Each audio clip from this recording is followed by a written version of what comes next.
दोस्तों, मेरे चैनल पर आपका स्वागत है। नवरात्रि में घट स्थापना बेहद शुभ होती है। हमारे शास्त्रों में कलश को संपूर्ण देवी देवता का निवास स्थान माना गया है।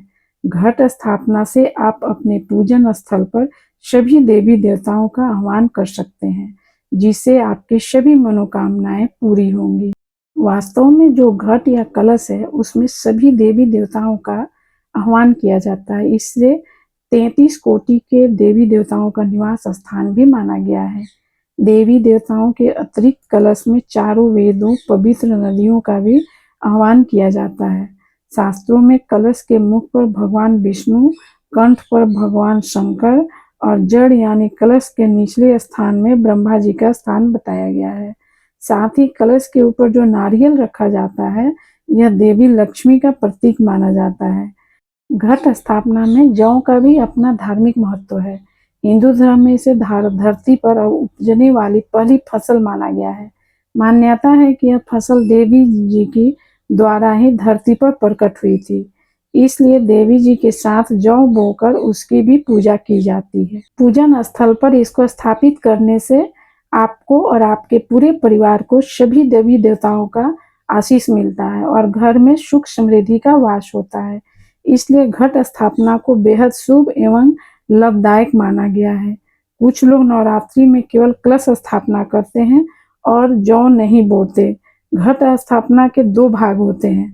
पहले में एक मिट्टी के पात्र में जौ बोए जाते हैं और दूसरे में कलश स्थापना की जाती है। यह कलश मिट्टी, तांबे या पीतल का हो सकता है। कुछ लोग जौ वाले पात्र के ऊपर कलश को स्थापित कर देते हैं, वहीं कुछ लोग कलश और जौ के पात्रों को पूजा में अलग अलग रखते हैं। आप दोनों प्रकार से घट स्थापना कर सकते हैं। घट स्थापना के नियम होते हैं। दिन के 1/3 हिस्से से पहले घट स्थापना की प्रक्रिया संपन्न कर लेनी चाहिए। इसके अलावा कलश स्थापना के लिए अमृत मुहूर्त को सबसे उत्तम माना गया है। घट स्थापना मंदिर के उत्तर पूर्व दिशा में करनी चाहिए। अगर आप किसी कारणवश अमृत मुहूर्त में घट स्थापना नहीं कर पाते हैं, तो आप अभिजीत मुहूर्त में भी घट स्थापना कर सकते हैं। घट स्थापना की सामग्री: मिट्टी का बड़ा कटोरा, छानी हुई उपजाऊ मिट्टी, जौ के दाने, तांबे, मिट्टी या पीतल का कलश, जटा वाला नारियल, लाल चुनरी, मौली, आम के पत्ते या अशोक के पत्ते, रोली, पुष्प, अक्षत से भरा एक पात्र, जनेऊ, फल, मेवे। कलश में डाली जाने वाली सामग्री: कलश, अक्षत, हल्दी, कुमकुम, गंगाजल, शुद्ध जल, सिक्का, दुर्वा, सुपारी, हल्दी की गांठ, मीठा बतासा या मिश्री। आइए अब जानते हैं कैसे करें घट स्थापना। नवरात्रि के प्रथम दिन स्नान आदि से निवृत्त होकर साफ वस्त्र धारण कर लें। इसके पश्चात पूजा स्थल पर गंगाजल छिड़क कर शुद्धिकरण कर लें। अब पूजा स्थल पर चौकी लगाएं और उस पर लाल कपड़ा बिछाएं। चौकी के ईशान कोण यानी उत्तर पूर्व दिशा में स्थापित करें। यह ध्यान रखें कि पूजा करने वाले व्यक्ति का मुख पूर्व दिशा में हो। चौकी पर माता की प्रतिमा या फिर से चित्र को स्थापित कर लें। आप माता की प्रतिमा को स्थापित करने से पहले उन्हें गंगा जल से स्नान भी करवा सकते हैं और उनका श्रृंगार करने के बाद उन्हें चौकी पर विराजमान कर सकते हैं। अब चौकी पर माता की प्रतिमा के बाएं ओर अक्षत से अष्टदल बनाएं। अष्टदल बनाने के लिए कुछ अक्षत रखें और इसके बीच में शुरू करते हुए बाहर की तरफ 9 कोण बनाएं। इसके ऊपर ही घट स्थापना की जाएगी। अब आपको आचमन करना है। इसके लिए आप बाएं हाथ में जल लें और दाएं हाथ में डालें। इस प्रकार दोनों हाथों को शुद्ध कर लें। फिर आचमन मंत्र यानी ओम केशवाय नमः, ओम नरनाय नमः, ओम मधुवाय नमः, ओम हर्षिकेशाय नमः का उच्चारण करते हुए 3 बार जल ग्रहण करें। इसके बाद पुनः हाथ धो लें। घट स्थापना से पहले सभी पूजन सामग्री को एकत्रित कर लें और इसके ऊपर गंगा जल का छिड़काव करें। इस प्रकार सामग्री का शुद्धिकरण हो जाएगा। अब आप मिट्टी का एक बड़ा कटोरा लें, जिसमें मिट्टी डालकर जौ बो दें। इस पात्र को चौकी पर बनाए गए अष्टदल पर रख दें। इसके अलावा आप एक मिट्टी, तांबे या पीतल का कलश लें, जिस पर रोली से स्वास्तिक बनाएं। कलश के मुख पर मौली बांधें। इस कलश में गंगा जल और शुद्ध जल डालें। जल में हल्दी का गांठ, दुर्वा, पुष्प, सिक्का, सुपारी, लौंग, इलायची, अक्षत, रोली और मीठे में बतासा भी डालें। अब कलश के मुख को 5 आम के पत्तों से ढक दें और आम के पत्तों पर भी हल्दी कुमकुम का तिलक अवश्य लगाएं। इन आम के पत्तों पर एक पात्र में अक्षत डालकर रख दें। अब एक जटा वाला नारियल लें और उस पर चुनरी लपेट दें और मौली बांध दें। इस नारियल को कलश के ऊपर चावल वाले पात्र में रख दें। अंत में इस कलश को जिस मिट्टी के पात्र में जौ बोए थे उसके ऊपर रख दें। कलश में अगर जल सूखने लगे तो क्या करना चाहिए? अगर आप मिट्टी का कलश ला रहे हैं तो उसे पूजा में रखने से पहले 1-2 दिन पानी में डुबो कर रख दें। इस प्रकार जब आप इसमें पानी भरकर रखेंगे तो यह नहीं सूखेगा। इसके अलावा जौ के पात्र में मिट्टी के बीच में एक छोटा गड्ढा बनाकर इसमें कलश रखें। यह भी जल को सूखने से बचाएगा। अगर फिर भी जल सूख रहा है तो आप कलश के बगल से धीरे धीरे पानी डाल सकते हैं। यह उपाय आपके काम आएगा। घट स्थापना के बाद आप माता की प्रतिमा के दाएं तरफ अखंड दीपक रखें और उसे प्रज्वलित करें। घट स्थापना के बाद इसकी पूजा भी की जाती है। आप घट के समक्ष धूप दीप अवश्य दिखाएं और भोग में मेवे और फल अर्पित करें। इस प्रकार आप नवरात्रि में घट स्थापना विधि पूर्वक कर सकते हैं। नवरात्रि की पूजा में ज्वारे उगाने का परंपरा बहुत प्राचीन है। नवरात्रि में विभिन्न धार्मिक स्थानों में से ज्वारे उगाने को अत्यंत शुभ फलदायक माना जाता है।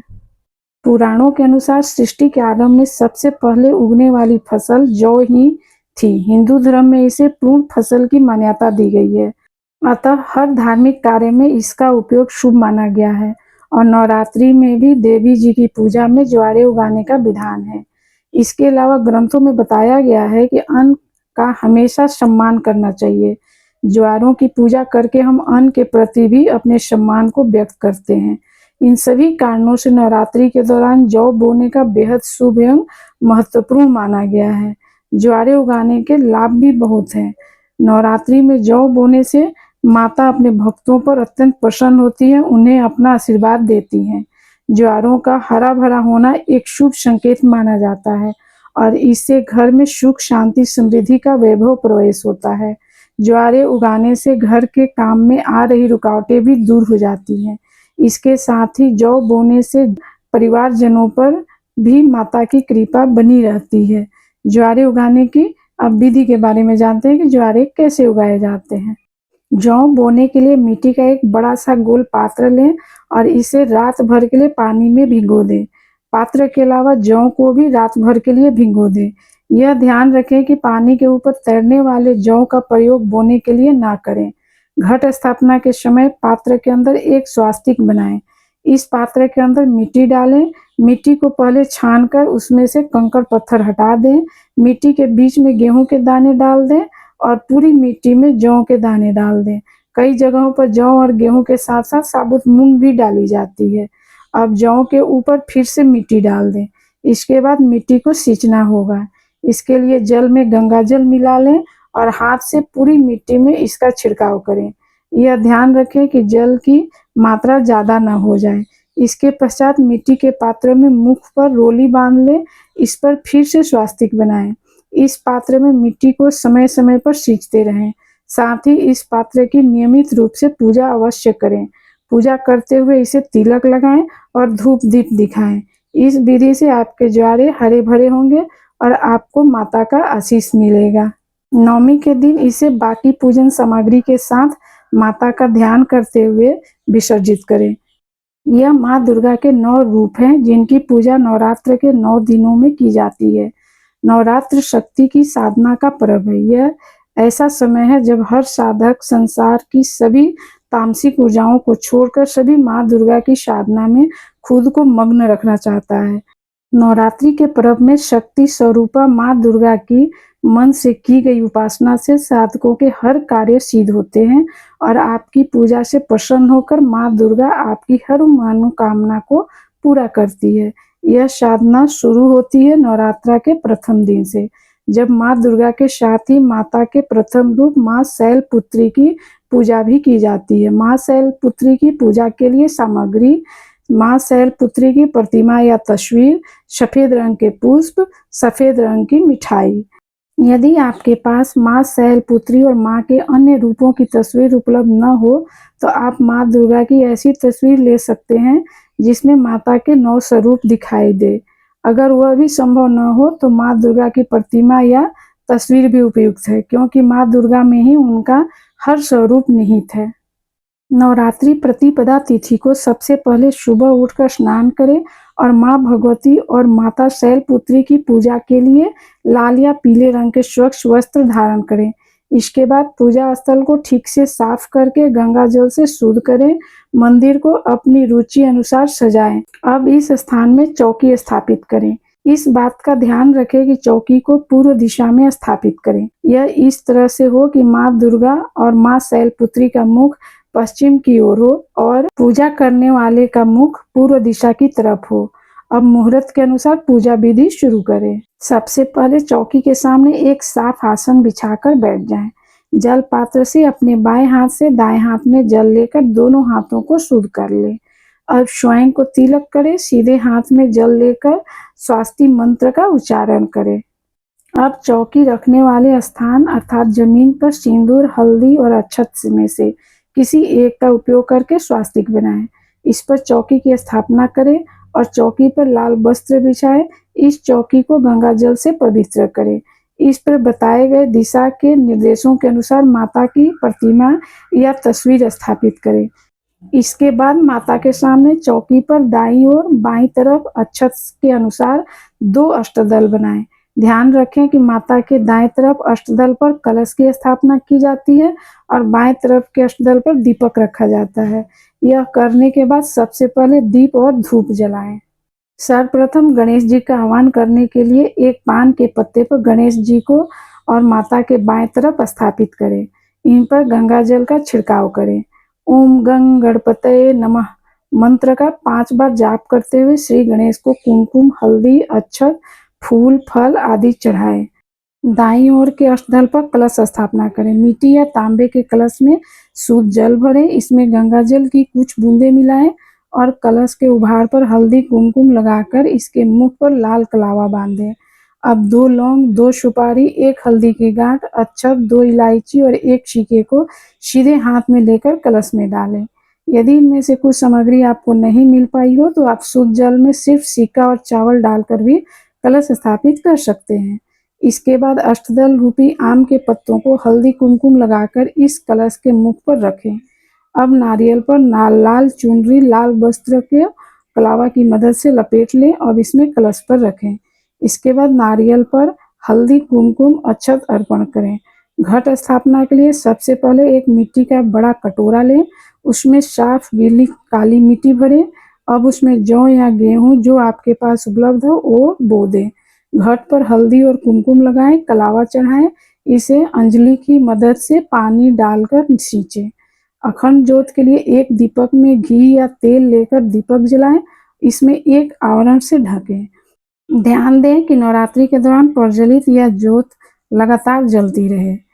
माता दुर्गा के लिए ओम दुर्गाय नमः मंत्र के साथ माता शैलपुत्री का आह्वान करें और ओम देवी शैलपुत्राय नमः मंत्र का 5-5 बार जाप करें। इस आह्वान के बाद अब माता को कुमकुम हल्दी लगाएं। तत्पश्चात माँ को फूल माला पहनाएं। इसके बाद माँ दुर्गा को लाल चुनरी, पूरा श्रृंगार, फल अर्पित करें। माता शैलपुत्री को सफेद रंग बहुत प्रिय है, इसलिए माँ शैलपुत्री को सफेद रंग की पुष्पमाला, सफेद रंग का वस्त्र चढ़ाएं। माता दुर्गा को हलवा पूरी का भोग लगाएं। माँ शैलपुत्री को सफेद मिठाई बहुत प्रिय है, इसलिए पहले दिन की पूजा में सफेद मिठाई का भोग अवश्य लगाएं। यदि आप संपूर्ण श्रृंगार एकत्रित नहीं कर पाए तो माता को मेहंदी अवश्य अर्पित करें। यह माता के लिए श्रृंगारों में से एक है। आप दुर्गा सप्तशती को नमन करके इसका पाठ करें। यदि आप दुर्गा सप्तशती का पूर्ण पाठ एक साथ करने में असमर्थ हैं तो इसे अपने समय अनुसार कर सकते हैं। अब इसके बाद माता शैलपुत्री की आरती करें। उसके बाद प्रसाद वितरण करने के बाद ही खुद भी प्रसाद ग्रहण करें। इस तरह आपकी यह पूजा समापन होगा। क्योंकि प्रथम दिन की पूजा बहुत महत्वपूर्ण होती है। यह दिन माँ नौ दुर्गा के प्रथम अवतार माँ शैलपुत्री का दिन माना जाता है और इस दिन की गई पूजा आपके लिए बहुत लाभदायक होगी, इसलिए इसे अवश्य करें और माँ दुर्गा का आशीष आपको जरूर प्राप्त होगा। ऐसे ही व्रत त्योहार अन्य धार्मिक जानकारियों के लिए हमसे जुड़े रहिए। मैं लेती हूँ विदा, फिर मिलूंगी अगली जानकारी के साथ। जय माता दी।